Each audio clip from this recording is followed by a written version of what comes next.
states. Nothing comes of those letters. The king doesn't answer. By 1776, the war has been going on for most of a year. Thomas Paine, who's unknown at the time, publishes a little book, Common Sense, about 3 blocks down the street, and he argues we don't even need those guys in London. We're better off without him. So the idea of independence is spreading. By June of 1776, they're going to pick out 5 men to work on a Declaration of Independence. So if we need something on paper, we'll have it. So they're not going to talk about independence till July. They all want to talk to the folks back in their home colonies. So the 5 guys they picked to work on, starting up here in Massachusetts, John Adams. From New York, Robert Livingston. From Connecticut, Roger Sherman. From right here in Pennsylvania, Benjamin Franklin. And from Virginia, Thomas Jefferson. Now, John Adams is the guy getting more things done than anyone else in those early days. Benjamin Franklin is the most famous man in America and one of the most famous men in the world. Thomas Jefferson is not famous. He's young. Now, half this group might not call him young. He's 33, but he is one of the youngest members of Congress. But he's starting to get a reputation for his writing. So these guys like that. They want him to be the writer. So he's the guy who writes that Declaration of Independence. Works on it for about 2 weeks. And he does especially go to Ben Franklin and John Adams for their thoughts. On July 1st, we start debating. Is it a good idea, independence? By the 2nd, they decided, yeah, that's the road they want to take. What day do they finish their talking, guys? The 3rd. The 3rd. I'm hearing 2 different dates. So the 3rd or the 4th?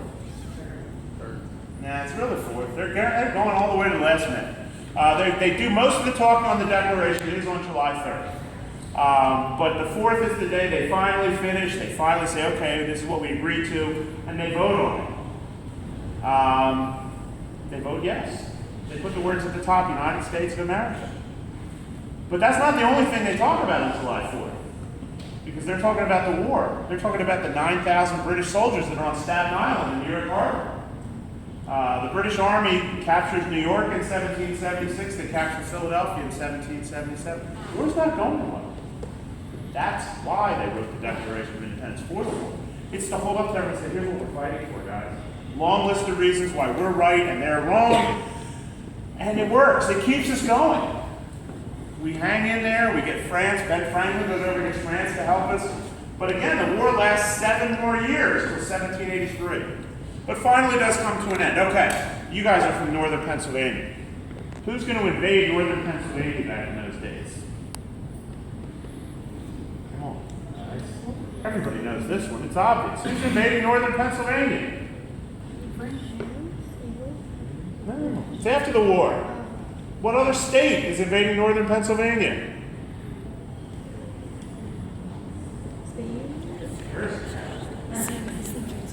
Not New Jersey. Come on, what's the obvious one? New York. No, it's Connecticut, guys. You don't know about Connecticut claiming they own the top of... You guys, Connecticut would claim that they own you. You were part of Connecticut. You think Pennsylvania people that lived up in East Stroudsburg agreed that they were Connecticut? That happened for years. We actually call them the Yankee-Pennamite Wars. They're not very big wars, but people from Connecticut would show up, especially out around Wilkes-Barre, and they would say, this is Connecticut. We'd say, no, it's not. We'd fight little battles with them, all kinds of good stuff like that. A lot of that stuff goes on between the states. The states don't always get along. New York and New Hampshire are fighting over Vermont. Vermont's not one of the original 13 states. Now, people living in Vermont want to be Vermont. They don't want to be New York or New Hampshire. So we've got all sorts of things like this. So finally they say, you know what we need to do? We need to sit down again. Because we have this Articles of Confederation, but to do a lot of things, we need all 13 states to agree. Think that's easy? John Adams says it's almost impossible to make 13 clocks chime at the same time. One says no, 12 say yes, one beats 12. So these are problems. So that's where we're going to get back into this room and write the Constitution. The Constitutional Convention, May to September 1783. This is where we're invented, really. This is where the United States is born as we know it, writing that Constitution. First thing they do is pick George Washington to lead them. If you look at this chair, this is the one thing in the room today exactly in its original place. George Washington sat right here in this chair and led these men as they wrote the Constitution. This is the one piece of furniture I can still say it's exactly where it's supposed to be. I'm going to talk about that in a minute. Now, the biggest fight when they're writing the Constitution is, essentially you can boil it down to between Pennsylvania and Delaware. The big states like Pennsylvania say whenever we vote for things, we should just vote based on population, based on democracy. That's the way James Madison of Virginia sees it. Now, that's a great idea if you're Pennsylvania or Virginia because you got a lot of people. Now, if you're Delaware and you don't have that many people, you're going, hey, yeah, we're not going to have a say in anything. So the small states get behind a plan where every state should be equal, the way it's always been. Those two plans for 4 weeks, no answer. They don't know what it's going to be. Some guys think we're not going to find it. Connecticut did it. Roger Sherman, remember him from our 5-man Declaration of Independence Committee. Connecticut offers up a compromise. We know it today's the great compromise. The Senate, every state is equal, which is good for Delaware. House of Representatives based on people, which is good for Pennsylvania. Both sides getting a little of what they want. But not everybody's happy because nobody gets everything they want. Some of these guys will tell you the president is too strong. Others will tell you he's not strong enough. When they try to talk about slavery, the South didn't want to talk about it, so they put it aside for 20 years. So, any number of things you might not like.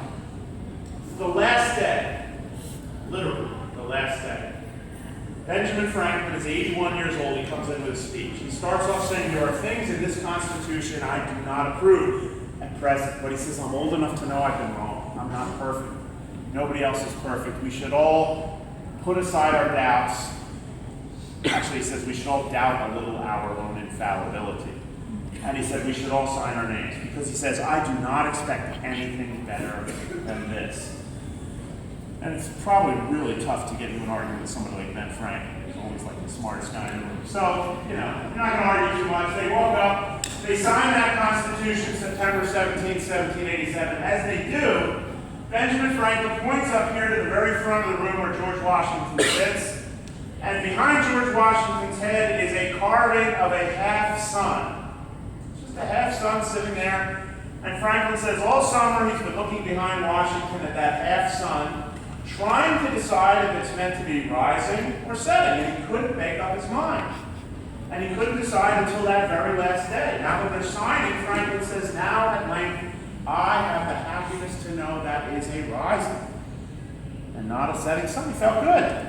Well, let's see, 229 years later, well, in about 3 months from now to be, we are using that same Constitution. We are using that same government that they designed in this room. We've gotten better. Can't argue there either. Slavery in the United States, they didn't end, but it ended by the Constitution, 13th Amendment. Women, not even discussed. Take a half century after slavery, but women get the right to vote. Same Constitution, 19th Amendment. So, how about that? It's like a sun rising, we've gotten bigger and better through the years. So, I know there's another tour behind us.